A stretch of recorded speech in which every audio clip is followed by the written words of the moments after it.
오늘 하세나 본문은 마가복음 14장 32절에서 42절까지의 말씀입니다.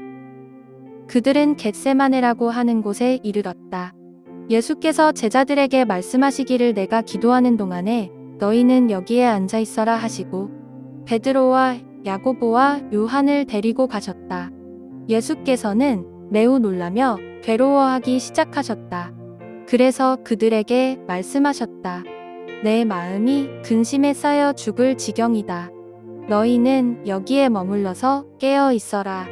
그리고서 조금 나아가서 땅에 엎드려 기도하시기를 될 수만 있으면 이 시간이 자기에게서 비껴가게 해달라고 하셨다. 예수께서는 이렇게 말씀하셨다. 아버지께서는 모든 일을 하실 수 있으시니 내게서 이 잔을 거두어 주십시오. 그러나 내 뜻대로 하지 마시고 아버지의 뜻대로 하여 주십시오. 그런 다음에 돌아와서 보시니 제자들은 자고 있었다. 그래서 베드로에게 말씀하셨다. 시몬아, 자고 있느냐? 한 시간도 깨어 있을 수 없느냐? 너희는 유혹에 빠지지 않도록 깨어서 기도하여라. 마음은 원하지만 육신이 약하구나. 예수께서 다시 떠나가서 같은 말씀으로 기도하시고 다시 와서 보시니 그들은 자고 있었다. 그들은 졸려서 눈을 뜰 수 없었던 것이다. 그들은 예수께 무슨 말로 대답해야 할지를 몰랐다. 예수께서 세 번째 와서 그들에게 말씀하셨다. 남은 시간을 자고 쉬어라. 그 정도면 넉넉하다. 때가 왔다. 보아라, 인자는 죄인들의 손에 넘어간다. 일어나서 가자. 보아라, 나를 넘겨줄 자가 가까이 왔다. 오늘도 말씀 앞으로 나오신 여러분들을 주님의 이름으로 환영합니다.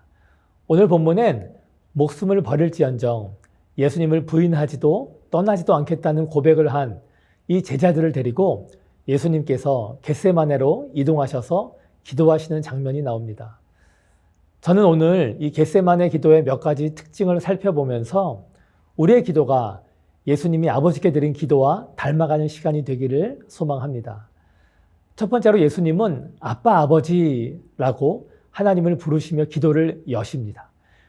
여기에 사용된 원어 아바는 당시 근동지방에서 사용하던 아람어로 친근한 아버지를 부를 때 사용하는 단어입니다. 예수님은 하나님을 자신의 아버지로 여기는 이 친밀한 관계 가운데 계시기 때문에 부르실 수 있었던 호칭입니다. 우리 역시도 올해 친밀한 사귐이 있는 관계를 맺기를 바라는 만큼 가장 먼저 하나님과 이런 친밀함을 가지고 정말 친근한 아버지와 자녀 간의 대화 같은 기도를 하시는 도전을 해보면 좋겠습니다.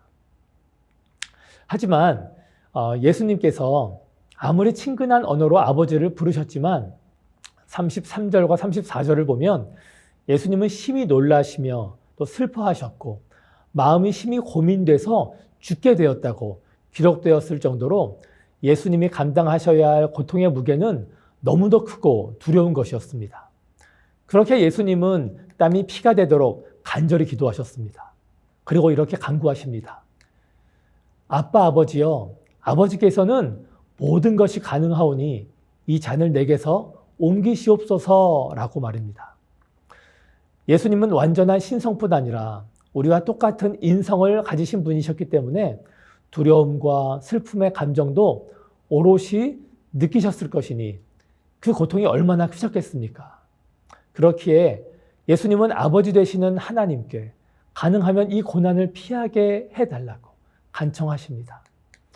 수차례나 십자가의 죽음과 고통을 설교하셨고 또 하나님의 뜻을 자신만이 이루실 수 있다는 것을 아셨음에도 불구하고 감당해야 할 십자가의 고난의 무게를 아셨기 때문에 예수님은 이 같은 기도를 아버지께 드렸던 것입니다.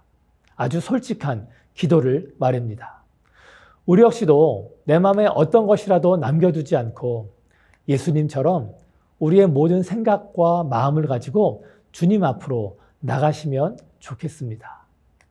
다음으로 예수님은 그런 솔직한 기도를 하셨지만 고난을 피하는 것보다 하나님의 뜻을 이루시는 것을 더 중요하게 여기셨습니다. 그렇기에 이 잔을 내게서 옮기시옵소서라는 기도와 함께 그러나 나의 원대로 마옵시고 아버지의 원대로 하옵소서라며 자신의 기도를 하나님의 뜻에 맞춰 교정하십니다.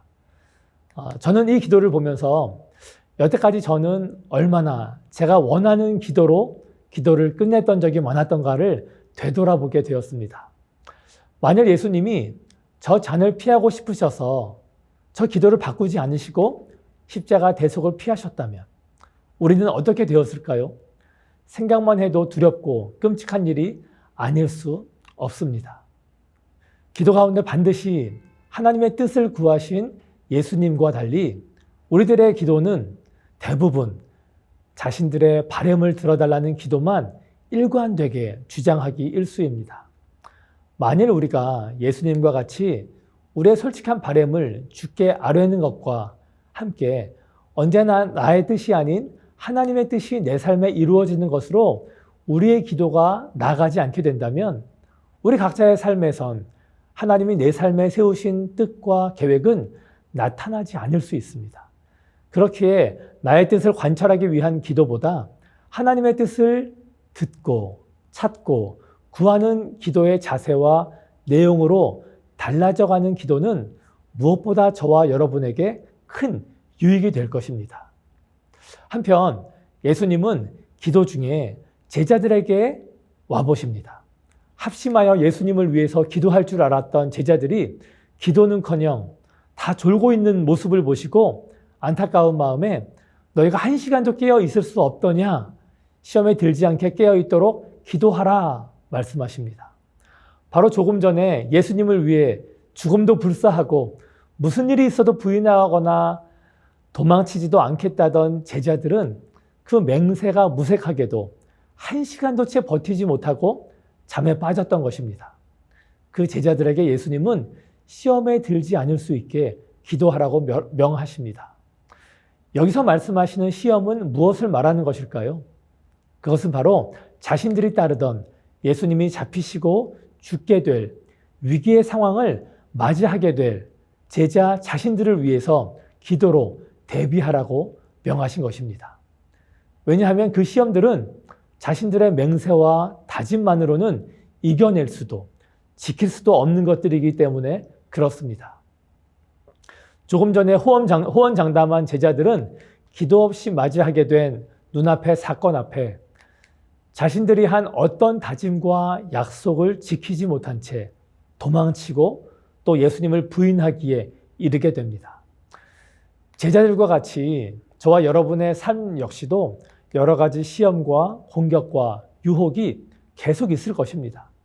우리가 마주해야 할 여러 상황과 사건들은 우리의 힘과 능력과 의지만으로는 절대 감당할 수 없는 것임을 깨닫고 주께서 명하신 바와 같이 항상 시험에 들지 않게 기도해야 할 것입니다. 마지막으로 오늘 사건을 동일하게 기록한 누가복음 22장을 보면 예수님이 간절히 기도하실 때에 천사가 하늘로부터 내려와 힘을 더하더라고 적혀 있습니다. 그런데 여러분, 우리 역시도 하나님께 기도할 때 우리의 기도를 간절히 돕는 분이 계시다는 사실을 알고 계신가요? 로마서 8장 26절엔 이와 같이 성령도 우리의 연약함을 도우시나니 우리는 마땅히 기도할 바를 알지 못하나 오직 성령이 말할 수 없는 탄식으로 우리를 위하여 친히 간구하시느니라 라고 기록되어 있습니다. 우리가 비록 하나님이 기뻐하시는 기도, 주께서 듣기 원하시는 기도를 알지 못한다 할지라도 성령을 의지해서 기도하게 될 때에 성령님이 우리와 함께 하셔서 우리의 연약함을 도우십니다. 우리가 지치고 낙심이 되고 예수님과 같이 큰 사건과 고통 앞에 두렵고 떨려서 기도할 여력이 없을 때에 성령께서 말할 수 없는 탄식으로 우리를 위하여 친히 아버지께 간구하신다는 이 사실을 꼭 기억하시길 바랍니다. 오늘 겟세마네 동산에서 아버지께 드리는 예수님의 기도를 통해 성령님의 도우심 가운데 날마다 친밀함으로 아버지께 나아가 우리 마음의 전부를 솔직히 아뢰고 동시에 하나님의 뜻을 이루기 위해 간구하신 예수님과 같이 저와 여러분의 삶에 하나님의 계획과 뜻이 이루어 주시기를 간구하는 모든 분들 되시기를 주님의 이름으로 축원합니다. 오늘의 아시조는 음식물 쓰레기 줄이기입니다. 낭비되는 음식, 버려지는 음식을 최소화해서 환경을 보호해 보면 어떨까요? 오늘의 아시조 함께 하시죠.